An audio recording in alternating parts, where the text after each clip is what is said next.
Hello again, wrestling fans. This is Tom Colohue here to talk about the releases of Cara, Luke Harper, and The Ascension from WWE. They have happened a couple of hours ago, so I may be slightly off the ball, but I've done my best to reach out, talk to people, see how people are feeling, and see what the next steps might be. Please click like if you like videos like this and you want to see more of them in future. I'm still quite new to YouTube and I'm really still feeling it out.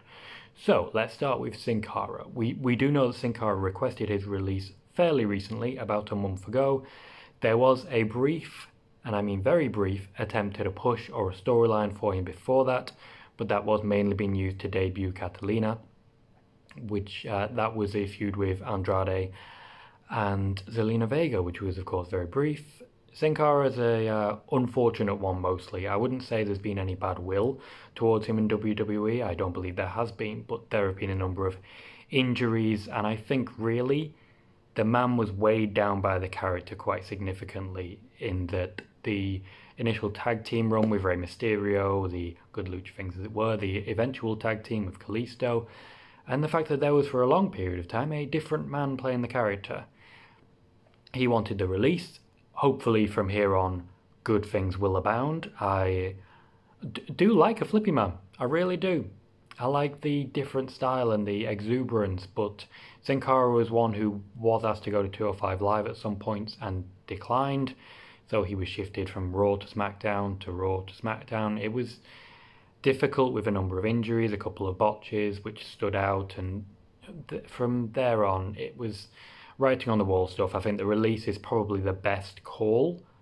I don't think Sin Cara really fits the aesthetic of the WWE at the moment, but I could say that about a few more, of course. Second big news, and this is probably the biggest name of the lot, would be Luke Harper. Harper clearly knew it was coming beforehand, what with trademarking his original ring name Brody Lee, but everyone was told in individual meetings that it would be happening. So they knew at least a little bit ahead of time, even if they couldn't formally announce it. Luke Harper is one of those who is very popular amongst WWE fans. He, of course, has had very good matches recently. I say recently. His most infamous match that I can remember would be with Randy Orton, which was in the build-up to WrestleMania in 2017. He also had a match with AJ Styles around the same time. Quite a good match. 2017. It's an interesting one. There were a couple of injuries, of course, but with Luke Harper, it's not the case that he's been unfortunate.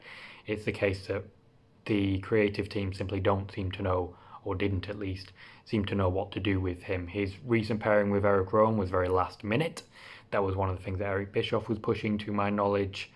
And while I don't believe it's anything to do with Eric Bischoff departing, I do believe that storyline was very rushed, and I think that's to do with the brand split and the intention to have a new draft just before Survivor Series. I, of course, reported on that in July.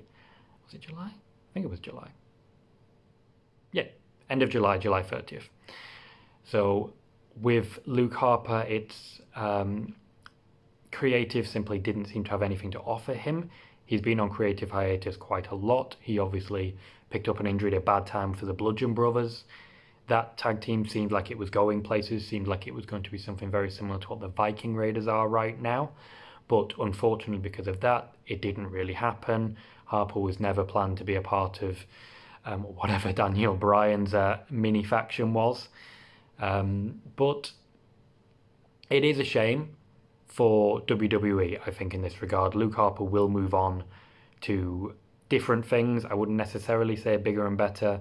Harper is undoubtedly the one who has the most prospects. I think AEW, according to some interviews that Chris Jericho has had, has been looking at Luke Harper as a potential person to bring in, and I do think that that would be effective. I would also quite like to see him in Suzuki Gun over in New Japan. I think the world is his oyster, essentially. We'll see where he ends up choosing, but I don't think it'll be very long before we see Luke Harper again. The third and final was a duo, so technically it was a third and a fourth, would be the departure of The Ascension. They simply were not being used. They were not going to be used. They have sat out for a number of years now, ever since the Fashion Files, really. Tyler Breeze and Fandango worked as hard as they could to get the Ascension over. They showed some real comedy style. They had a couple of matches, but they just unfortunately never got going. Their entire time on the main roster has been extremely difficult for both men, and I can only hope that someone does give them a chance. I don't believe that AEW will be looking in their direction. I think that's a shame. I think at the very least they have a lot to offer being the Elite. But we'll see what happens next for them. Going forward, I haven't heard anything more on the Revival, but they have suggested that their request for a release was over-exaggerated. To my knowledge, they did not request an actual release. And with the tag division improving as it had, even though we haven't seen much of a tag division recently, we have still seen a lot of tag teams added. AOP are having another shot now. The Viking Raiders are another example who've done good things. Heavy Machinery, those are just the ones that have been constant and consistent. The Revival, since supposedly requesting their release, have had 3 tag team championships and have been involved in a lot more sort of big name matches. They have carved quite a good niche for themselves in that tag market because they do stand out in being fundamental. I haven't heard anything about them signing a new contract, but I haven't heard anything about them leaving either. I believe they will remain. So, that is everything I know about these releases. I'm continuing to reach out, but from what I can tell, all 4 men are quite happy with this arrangement.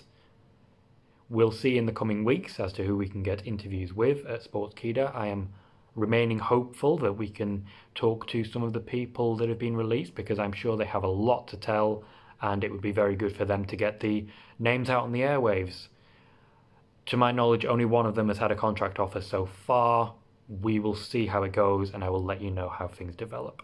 I've been Tom Colohue. Please hit like if you want to hear more videos like this, and thank you for giving me a listen.